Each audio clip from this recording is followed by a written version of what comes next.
ये श्लोक 42 है छठे अध्याय का।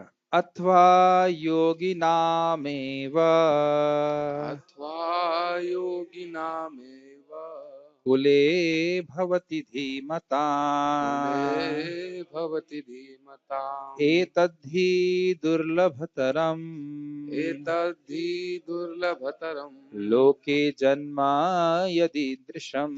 लोके जन्म यदीदृशम्। और सुंदर श्लोक है। अथवा, अथवा मतलब या फिर, योगी नाम एव, योगियों के ही, कुले भवति धीमताम, परम बुद्धिमानों के, योगियों के कुल में वह जन्म लेता है। भवति मतलब होता है। एतद् ही दुर्लभतरम, निश्चित ही यह इस प्रकार का जन्म बहुत दुर्लभतर है।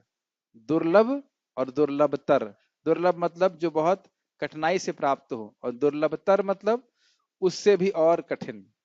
लोके जन्म यदि दृशम, यदि ईदृशम, ईदृशम इस प्रकार का इस लोक में जन्म बहुत दुर्लभ है। अब एक विनोद की बात है। बात यह है कि क्या केवल ब्रह्मचारी और सन्यासी ही योगी होते हैं?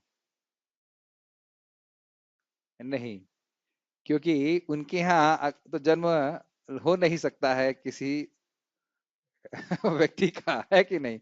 बोल रहे हैं योगियों का जन्म, योगियों के यहाँ जन्म लेते हैं, तो अर्थात भगवान श्री कृष्ण के भक्त।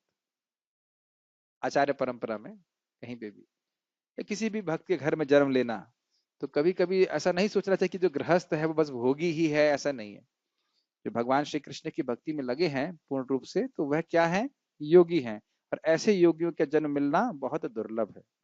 इस संबंध में बहुत महत्वपूर्ण बात है कि जो भगवान श्री कृष्ण के भक्त हैं, अगर वह सही नियम पालन करते हैं और उनके घर में कोई संतान उत्पत्ति होती है, तो उस संतान को कृष्ण भावना भावित बनाना, ये सबसे महत्वपूर्ण कर्तव्य है माता पिता का। और ये भगवान भगवत गीता में इस बात की, इस श्लोक से हमें देखना चाहिए कि वह जो बालक या बालिका जन्म ली है, वह भी कोई सामान्य जीव नहीं है, उसने भी पहले कोई भक्ति की होगी, इसलिए ऐसे परिवेश में जन्म ले रहा है कि बचपन से ही उसे प्रसाद ग्रहण करने को मिल रहा है। या माँ के गर्भ में भी माँ जप कर रही है हरे कृष्णा हरे कृष्णा, माँ के गर्भ में भी अगर बच्चा है तभी वो हरे कृष्णा सुन रहा है। तो इसलिए वह जीव भी कोई सामान्य जीव नहीं है। जैसे हमारे सनक सनातन प्रभु का छोटा लड़का में बता रहे थे कि 12 साल के जब वो था तो वीडियो गेम खेल रहा था, और अकस्मात उसने बोला मैं अपना जीवन बर्बाद कर रहा हूँ, मुझे आप मायापुर गुरुकुल भेज दीजिए। तो समझ लेना चाहिए कि ये कोई सामान्य बच्चा नहीं है। ठीक है। वैसे तो देखिए भक्ति इतनी बढ़िया है कि एक भक्त बता रहे थे कि उनका जो जब छोटे थे, मतलब पैदा हुए, तो उनका अन्न प्राशन नहीं हुआ, उनका अंडा प्राशन हुआ। और ऐसा व्यक्ति भी बहुत अच्छे से भक्ति कर पा रहे हैं, तो ऐसा व्यक्ति भी भगवान के संपर्क प्राप्त करके भक्ति कर सकता है। तो अंडा प्राशन करने वालों का भी इतना उद्धार हो सकता है, तो जो महाप्रसाद प्राशन करने वाले हैं, जिनका, तो उनका क्या क्या होगा? स्वाभाविक सी बात है। कठिनाई बस ये होती है कि भक्तों के पैदा होने के बाद व्यक्ति समझ नहीं पाता है कभी कभी ऐसा कि उसे कितना बड़ा जन्म, कितना बड़ा मौका प्राप्त हुआ। ये बात आप 11वें स्कंद में पढ़ेंगे कि पूरे विश्व से द्रोह करने वाला व्यक्ति भी भागवत धर्म का अगर आश्रय लेता है तो वह शुद्ध हो जाता है। क्या बोला मैंने? पूरे विश्व से द्रोह करने वाला व्यक्ति, बहुत खराब व्यक्ति भी क्यों ना हो, वह भी भक्ति करता है तो शुद्ध हो जाता है। ऐसी बातें बोली जा रही हैं, तो हम पूरे विश्व से द्रोह नहीं कर सकते ना। करना चाहें भी तो नहीं कर सकते, हम हो सकता है अपने पड़ोसी से द्रोह करते हो। तो हमारे लिए होप है। अथवा यदि दीर्घ काल तक योग करने के बाद असफल रहे तो यह अथवा का मतलब है, पिछले श्लोक में क्या सीखा था? थोड़ा अभ्यास किया। अब यहाँ के देख रहे हैं बहुत लंबे समय तक अभ्यास किया और असफल रहे, अर्थात या तो उसकी मृत्यु हो जाए और या फिर उसका पतन हो जाए किसी तरह से, तो वह ऐसे योगियों के कुल में जन्म लेता है जो अति बुद्धिमान है। निश्चय ही संसार में ऐसा जन्म दुर्लभ है। यहाँ एक बात महत्वपूर्ण है कि वह जरूरी नहीं है कि स्वर्ग जाए, जरूरी नहीं है कि वो स्वर्ग जाए। तुरंत जन्म लेकर के अपनी भक्ति को कंटिन्यू करें। जैसे हम लोग सो करके उठते हैं,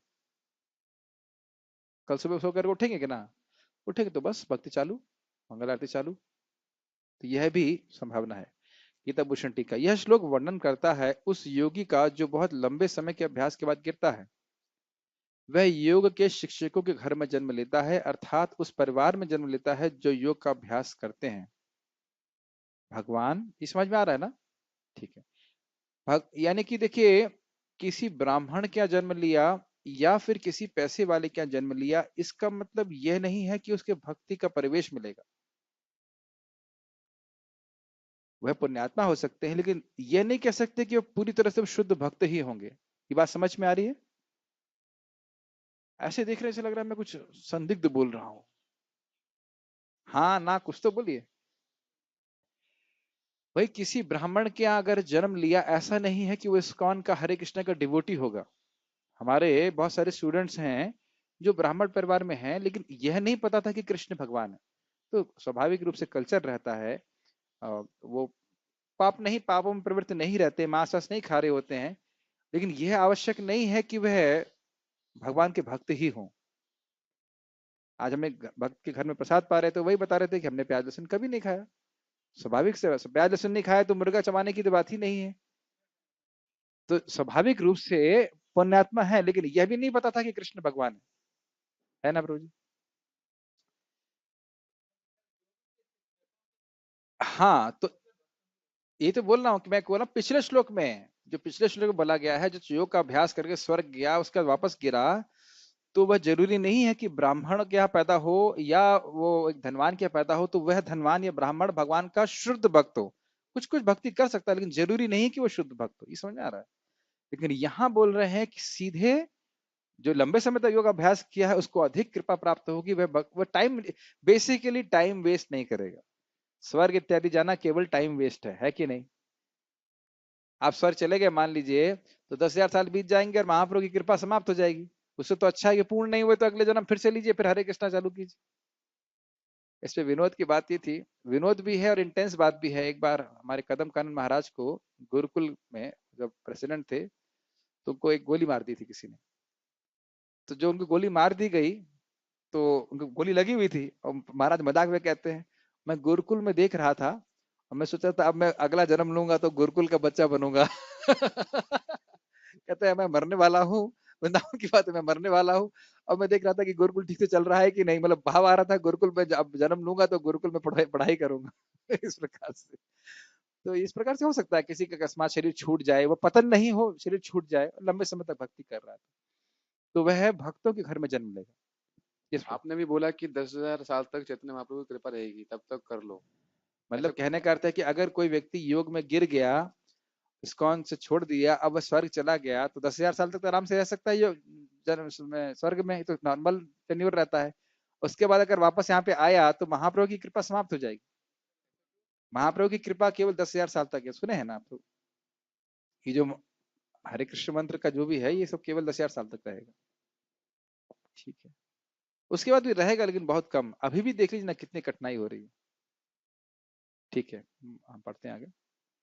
भगवान फिर दोनों प्रकार के जन्मों का गुणगान करते हैं। ऐसे परिवार में जन्म जो योग के लिए अनुकूल हो, पिछले श्लोक के अनुसार, या योग के संस्कार के कारण ऐसे परिवार में जन्म जहां योग का अभ्यास होता है, यह इस संसार में सामान्य मनुष्यों के लिए अत्यंत दुर्लभ है। तो दुर्लभतर कहा क्यों कहा गया? पहला वाला दुर्लभ था, जो पिछले श्लोक में था कि ऐसे ब्राह्मण क्या हुआ जो भाई आपको हरे कृष्ण करने से मना नहीं करे एटलीस्ट। तो कुछ पुण्यात्मा लोग होते हैं, बच्चा हरे कृष्णा कराने कोई दिक्कत नहीं है।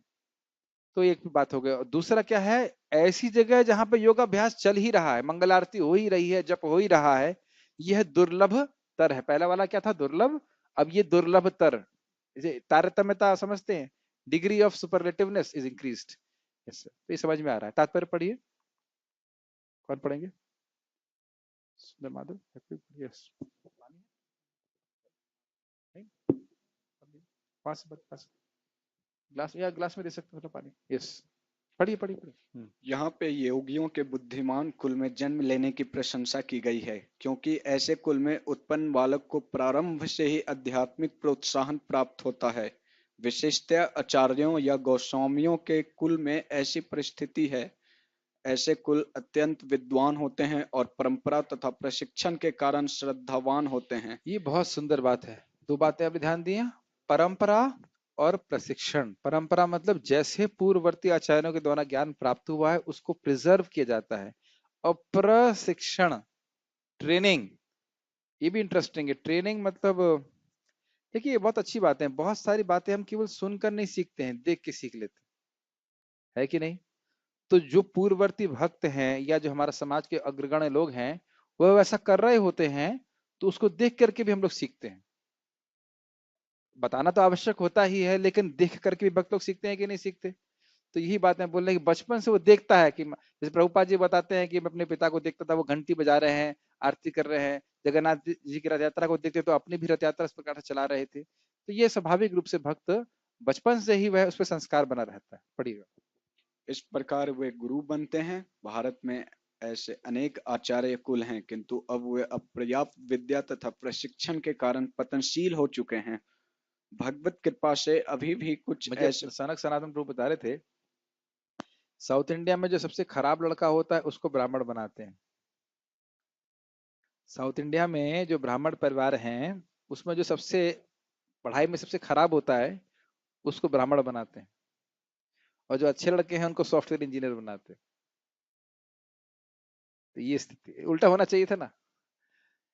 ये स्थिति हो गई है कि विद्या का अपर्याप्त विद्या यानी ज्ञान न होने के कारण, अप्रशिक्षण न होने के कारण। यहाँ पे भी आप देखो जो कर्मकांड भी ब्राह्मण कर रहे हैं वह पान क्यों चबा रहे हैं? क्योंकि उनका शिक्षण प्रशिक्षण प्राप्त नहीं हुआ। पढ़िए। भगवत कृपा से अभी भी कुछ ऐसे परिवार हैं जिनके पीढ़ी दर पीढ़ी योगियों के प्रश्रय मिलता है। ऐसे परिवारों में जन्म लेना सचमुच ही अत्यंत सौभाग्य की बात है। सौभाग्यवश हमारे गुरु विष्णुपाद श्री श्री मद भक्ति सिद्धांत सरस्वती गोस्वामी महाराज को तथा स्वयं हमें भी ऐसे परिवार में जन्म लेने का अवसर प्राप्त हुआ। हम दोनों को बचपन से ही भगवत भक्ति करने का प्रशिक्षण दिया गया। बाद में दिव्य व्यवस्था के अनुसार हमारी भेंट हुई। हाँ, तो अगर हम लोग भक्ति में पूरी तरह सफल नहीं भी हुए तो इस्कॉन में दोबारा जन्म लेंगे, और इस्कॉन अगले जन्म हमारे अगले जन्म तक भी रहेगा, है ना? लेकिन लंबे समय तक भक्ति करते रहना चाहिए। या फिर अगर मान लीजिए भक्ति कर रहा है और शरीर छूट गया, पतन नहीं हुआ, लेकिन भक्ति में पूर्ण नहीं हो गया, तो भी इस प्रकार का जन्म प्राप्त होगा। ठीक है, तो इस्कॉन में हम बने रहेंगे, घबराने की जरूरत नहीं। एक श्लोक और, या कुछ पूछना है इसमें? ये तो स्पष्ट है।